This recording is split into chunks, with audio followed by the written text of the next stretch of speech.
Yo, what's going on, guys? Welcome back. In this video, we're going to look at the three-game NBA slate. Last night scored a 247.75. It was good enough to cash in most of the GPPs. It cashed in the $4 one and also in the $222 one. I had Rondo, got 45, Mirotic DeGray with 53. Whiteside was the guy that just killed me, but he was pretty high owned, so it was all right. Only got 8.5. He's just an absolute bum. But then also at Embiid, we got 45. So it wasn't pretty, but ended up squeaking into the cash line. So look ahead to the three-game Friday slate. At point guard, John Wall at 93. Just going to keep playing John Wall here. Now he's playing at home in Washington. He's always played better at home. During the regular season, he averaged 4 more DraftKings points at home. And judging by the first 2 games in the series, John Wall is like the only Wizard player that looks, really interested and really just competing every single play. Bradley Beal just doesn't look interested at times. John Wall is doing everything he can to try to get his team a win. He struggled with foul trouble in the first half, but he still managed to finish with 47.5 DraftKings points. Just played 32 minutes after he played 39 minutes in Game 1. So, assuming he stays out of foul trouble here, if he plays 7 more minutes, we can easily look at him getting 55 to 60 plus once again here. And like I said, at home, John Wall is a much better player, so I love him at point guard at 9,300. At shooting guard, JAYLEN Brown at 6,500. At the Celtics, Bucks, this Bucks series looks like it's going to be a good one. First 2 games have been really high scoring. It was 120-106 game 2, and the first game was which one overtime, obviously 113 to 107, but looks like both teams are going to put a good amount of points on the board, even though both are pretty good defensive teams. And at 6,500, JAYLEN Brown has been the man this series, averaging 25 points per game, shooting the ball really well, taking almost 20 shots a game, and playing a ton of minutes here, playing extremely well. I like him here at 6,500. I think he has good upside on the price tag. Did not get any steals or blocks last game, but he still managed with almost 40 DraftKings points. And, without Irving, without Hayward, without Smart, some of these other Celtics players, they're going to need scoring out of JAYLEN Brown. And at 6,500, I really like the price tag on him, and I think he can, supply, the Celtics with offense once again here. Small forward, Giannis ANTETOKOUNMPO at 10-6.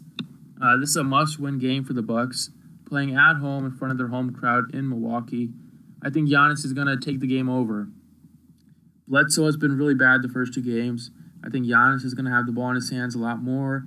Giannis has just been a freak the first 2 games. He played 43 minutes last game. I'm assuming he's going to play 40 minutes again tonight if the game is really close. It just has great upside. Fell just shy of a triple-double. Was 1 rebound and 2 assists shy.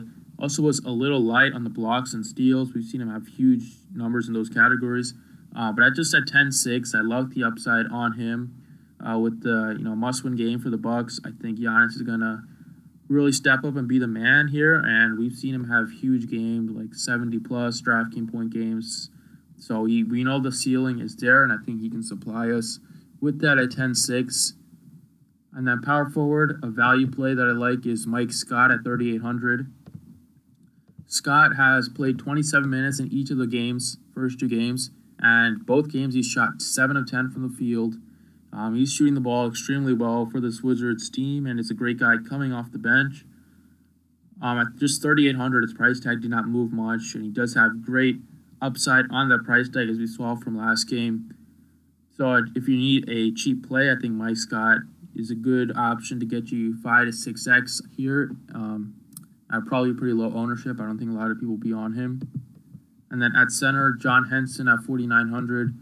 I like that John Henson has played 37 minutes in the first 2 games. Tyler Zeller hasn't played much. Don Maker is just out of the rotation. Henson has great upside because he can rack up the blocks, as we see. First game, he got 6 blocks. Second game, he only got 1 block. Hasn't had any steals as well, but he's a good defensive center. He can easily get a couple steals and a couple blocks there. He's playing 37 minutes a game, so playing that many minutes for a center at just 4,900, it's hard to hit value unless he gets into crazy foul trouble. But lately, he's done a great job of just avoiding that. He's only gotten 1 personal foul in those 37 minutes of game 2 and just 3 in the first game. So I think John Henson at 4,900, great cheap play if you need a safe play that can get you 6x upside. And I think Henson in this one has a shot to get double-double. His rebounds have kind of been down a bit. We know the upside is there with John Henson, so I like him out at 4,900. There you have it. Those are 5 guys. It should get you started. If you want my full lineup, you can visit the website, thedfsprocess.com. Please drop a like and subscribe if you enjoyed. Thanks for watching, and see you all on Saturday.